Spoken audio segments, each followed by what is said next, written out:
আসসালামু আলাইকুম। আমি কামরুল হাসান ঈশান। আমি ইন্টারন্যাশনাল ইসলামিক ইউনিভার্সিটি চিটাগং এর সিএসসি ডিপার্টমেন্টের একজন স্টুডেন্ট। আমাদের ইউনিভার্সিটিতে হওয়া একটি প্রজেক্ট সম্পর্কে আজকে আলোচনা করব, যেটা HTML এবং CSS এর প্রজেক্ট। প্রজেক্টটি একটা কন্টেস্টের মাধ্যমে হয়েছিল এবং এই কন্টেস্টে আমি টপ 20 র্যাঙ্ক করেছি। এবং এই কন্টেস্টটি হয়েছিল আমাদের কোর্স টিচার আবু মনসুর মোহাম্মদ ফাহিম স্যারের অধীনে। তিনি ইন্টারন্যাশনাল ইসলামিক ইউনিভার্সিটি চিটাগংয়ের একজন অ্যাডজাঙ্ক্ট লেকচারার এবং একজন স্বনামধন্য সফটওয়্যার ইঞ্জিনিয়ার। সো প্রথমে আমি দেখাচ্ছি আমার পোর্টফোলিও। এটা হচ্ছে আমার HTML CSS portfolio landing page. এখানে প্রথমে ওয়েলকাম টু কামরুল হাসান ঈশান। এই কামরুল হাসান ঈশান আমি বিভিন্ন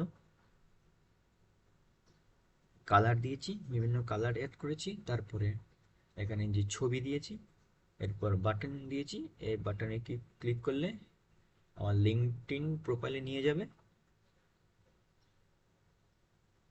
তারপরে দিকের নিচে বিগ ড্রেন দিয়ে আমি দ্বিতীয় সেকশন দিয়েছি এবং ছবি অ্যাড করেছি।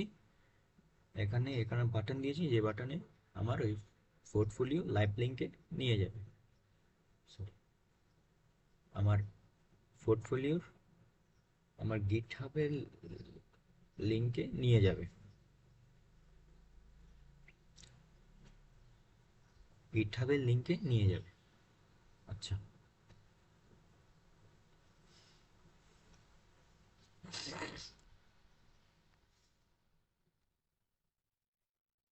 এটা হচ্ছে তৃতীয় সেগমেন্ট, যেখানে এক্সপেরিয়েন্স শেয়ার করা হয়েছে যেমন ফুল স্ট্যাক ওয়েব ডেভেলপার এবং বেবি ওয়েব ডেভেলপার দিয়ে দুইটা এক্সপেরিয়েন্স শেয়ার করা হয়েছে এবং নিজেরটা কপিরাইট দিয়ে একটা ফুটার দেওয়া হয়েছে। সো এটা হচ্ছে আমার HTML CSS এর পোর্টফোলিও ল্যান্ডিং পেজ। সো এবং এটা হচ্ছে আমার HTML কোড, যেই কোডে প্রথমে হেডিং ফাইল দিয়ে HTML ফাইল ক্রিয়েট করা হয়েছে। এরপর বডির মধ্যে দিয়ে সেকশন টপ ব্যানার দিয়ে প্রথম ফার্স্ট সেগমেন্টটা করা হয়েছে। এই যে টপ ব্যানার দিয়ে ফার্স্ট সেগমেন্টটা করা হয়েছে। টপ ব্যানারের মধ্যে এখানে উইড দেওয়া হয়েছে, তারপরে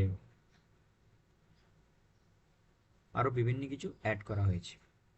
এবার সেকেন্ড সেকশনে ড্রিম এরিয়া দিয়ে সেকেন্ড সেগমেন্টটা তৈরি করা হয়েছে। যেমন এখানেও বিভিন্ন ইমেজের সোর্স লিঙ্ক দেওয়া হয়েছে। তারপর এদিকে আবার এদিকে বিগ ড্রিম দিয়ে এখানে বিগ ড্রিম হেডিং দিয়ে আরেকটা হেডিং অ্যাড করা হয়েছে। এরপর সেকশনে এক্সপিরিয়েন্স এরিয়া দিয়ে 3 নম্বর সেকশনটা করা হয়েছে এবং শেষে এদিকে এসে ফুটার দিয়ে কপিরাইটের এই লেখাটা লেখা হয়েছে।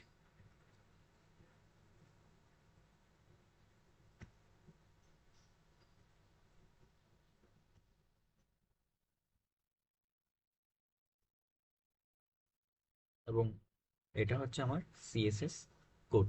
এই সিএসএস কোডের মধ্যে বিভিন্ন সাইজ অ্যাড করা হয়েছে, বিভিন্ন কালার অ্যাড করা হয়েছে।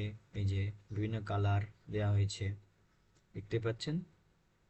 তারপরে উইড দেওয়া হয়েছে,